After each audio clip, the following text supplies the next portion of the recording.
تو ہم یہ کہہ سکتے ہیں کہ اب آپ پی ایم ایل این میں ہیں؟ میں ایم کیو ایم میں نہیں ہوں. صبح پوچھ رہے تھے کہ ایم کیو ایم میں ہے تو کہہ رہے میں نہیں ہوں. تو پیپلز پارٹی میں بھی نہیں ہوں. پی ایم ایل این میں ہے. بالکل. میں دیکھیں میں کوئی جماعت جوائن نہیں کی، نہ میں نے کرنی ہے. صرف میں یہ کہا ہے کہ میں یہ اس الیکشن لڑنے کا قائل نہیں ہوں. جو آج ملک کی سیاست ہے میں اس کا قائل نہیں ہوں. یہ ہو سکتا ہے میں اس میں غلط ہوں، لیکن میں نہیں سمجھتا کہ اگر آپ آج ہماری ذمہ داری ہے، پی ایم ایل این کی ذمہ داری ہے، میاں نواز شریف صاحب کی ذمہ داری ہے، سب سے سینئر وہ سیاستدان ہیں پاکستان کی تاریخ کے، آج کے نہیں پاکستان کی تاریخ کے. آج ان کو حل تلاش کرنا چاہیے. اس ملک کا حل کے معاملات کا حل بدقسمتی سے آپ کو الیکشن میں نہیں ملے گا، اس الیکشن میں نہیں ملے گا اگر آپ نے اس سے پہلے راستے کا تعین نہ کیا. اور اگر یہ الیکشن فیئر نہ ہوئے تو پھر پاکستان کی مشکلات میں مزید اضافہ ہوگا. یہ میری رائے ہے جو آج ملک کے حالات ہیں.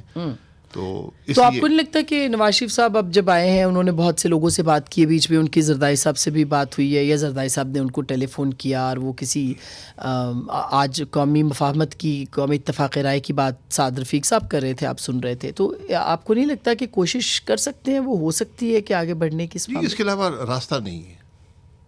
آج ملک کو یہ ملک کی ضرورت ہے. آج آپ کو اپنی سیاست ایک طرف رکھنی پڑے گی، آج ملک کی بات کرنی پڑے گی اور سب کو ٹیبل پہ بٹھانا پڑے گا، ورنہ بات نہیں بنے گی. لیکن یہ الیکشن سے پہلے کیسے ممکن ہے؟ کیونکہ الیکشن میں ہر ایک نے اپنے اپنے نظریے، بیانیے، منشور کے اوپر الیکشن لڑیں، سب الیکشن لڑیں، جو جیتے، جو حکومت بنائے ویسے ہی بنے، لیکن اس سے پہلے راستے کا تعین کر لیں کہ آپ نے کام کیا کرنا ہے اور اس میں سب کا رول کیا ہوگا. جو بھی جیتے سب اس کو سپورٹ کریں وہ کام کرنے میں، اور وہ بھی اس ہدف سے علیحدہ نہ ہو. دیکھیے باقی سب تو تقریباً اس میں کوئی مسئلہ نہیں ہے سوائے ایک تحریک انصاف کے، کہ ظاہر ہے ان کے چیئرمین جو ہیں وہ جیل میں ہیں. نہیں مسئلہ تو ہے نا. مسئلہ یہ ہے کہ سب جماعتیں حکومت میں رہی ہیں پچھلے 3 سال میں، صرف 3 سال کا عرصہ لے لیں، میں پیچھے جاتا ہی نہیں ہوں. سب اقتدار میں رہی ہیں. کیا ملک کے معاملات حل ہوئے ہیں؟ تو مسئلہ تو ہے. اب اس مسئلے کو آج طے کر لیں بجائے اس کے کہ الیکشن کے بعد طے کرنے کی کوشش کریں. اور خاص طور پر الیکشن اگر متنازع ہو گیا تو آپ کو بہت مشکلات آئیں گی. اور آپ کو لگتا ہے کہ غیر متنازع الیکشن ہوگا، شفاف الیکشن ہوگا؟ آج تک تو ہر الیکشن متنازع ہی رہا ہے. اس لیے آپ کو اس دفعہ زیادہ کوشش کرنی ہے کہ کسی اس کے متنازع ہونے کا امکان ختم کر دیں. تو اس کو امکان کو ختم کرنے کے لیے آپ کہہ رہے ہیں کہ نواز شریف صاحب کو اپنا کردار ادا کرنا چاہیے. ان کو اپنا لیڈرشپ کا رول ان کو میرا خیال ادا کرنا چاہیے. مثلاً وہ کیا کریں؟ مثلاً وہ کال کریں کہ بھائی بیٹھیں، سب ایک ٹیبل پر بیٹھیں اور معاملات کو حل کریں. یعنی ملک کی بات کریں، یعنی ملک کی بات کریں، صرف اقتدار کی بات نہیں ہو. اگر ہم آج اقتدار کی بات کریں گے، اقتدار کسی کو کچھ نہیں دے گا.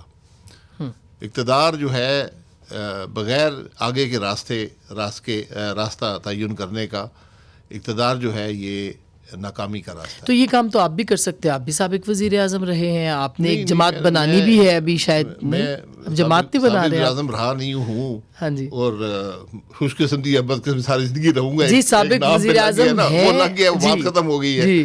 اب اس ملک کے جو سینئر سیاستدان ہیں، جن کی جماعتیں ہیں، ان کی ذمہ داری ہے کہ 3-4 جو بڑی جماعتیں ہیں بیٹھیں اور آگے کے راستے کا تعین. تو آپ جماعت کوئی نہیں بنا رہے اس دوران؟ کیونکہ آپ کی جماعت کی بھی بہت خبریں تھیں. جی وہ یہ بھی الزامات لگتے رہے ہیں. تو آپ وہ بھی نہیں بنا رہے؟ نہیں، جماعت دیکھیں، جماعت کا ایک وقت ہوتا ہے. میں آج بھی کہتا ہوں کہ ملک میں ایک جماعت کی جگہ ہے، کیونکہ تمام جماعتیں اقتدار میں رہی ہیں اور مسائل کو حل نہیں کر سکیں. لیکن ہر جماعت کا ایک وقت ہوتا ہے.